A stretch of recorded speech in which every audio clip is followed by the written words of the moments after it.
नमस्कार मित्रांनो, मी नानानी पार्क मध्ये आहे आणि या ठिकाणी हे आदर्श जोडी या ठिकाणी दररोज येऊन व्यायाम करतात. त्यांना विचारूया की या ठिकाणी तुम्ही कशासाठी येता. सकाळी अर्धा ते 1 घंट्याची वॉकिंग झाली की दिवस फ्रेश जातो माझा. बरोबर आहे. त्या उद्देशासाठी येतो. बरं. आणि दोघं येतात विशेष, कारण की लातूरमध्ये दोघं येणारी एक संख्या फार कमी आहे, पती आणि पत्नी. कारण मी येऊ शकत नाही माझ्या आळसामुळे. बर तर हिनं मला उत्साह प्रोत्साहित करते यासाठी. बरं, म्हणजे वहिनीमुळे तुम्ही येता. Yes yes. बरं बरं बरं. इथं आल्यामुळे तुम्हाला दिवसभर कशा पद्धतीनं म्हणजे तुम्हाला वाटतं? एकदा सकाळी 1 घंटा जर प्रॉपर वॉकिंग झाली छान, हा सगळे छान हवा भेटली, दिवसभर छान जात आहे. बर.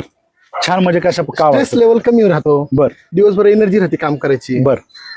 आणि मरगळ आलेली असते ते राहत नाही. ते राहत नाही. नंतर शरीर बिघडून घेतल्यापेक्षा अगोदरच आपण बिघडण्याच्या आधीच आपण व्यवस्थित राहिलेलं चांगलं. बरोबर आहे. त्यासाठी येणं गरजेचं आहे. स्फूर्ती भेटते, ऑक्सिजन भेटते, शारीरिक ऊर्जा नीट राहील. बर.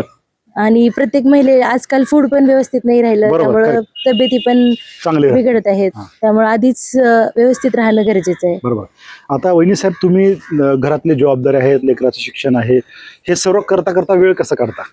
आधी घर, मग मुलांचं करायचं, बर. मग निवांत आपल्या आहे ना, दिवस वेळ आहे आपल्याकडे. दररोज किती वाजता येता तुम्ही? मी 8 ते 8:15 पर्यंत. किती वाजता उठता सकाळी? 6 वाजता. 6 वाजता उठतात. 2 तास लेकरांचं सर्व घरचे काम करून. Yes.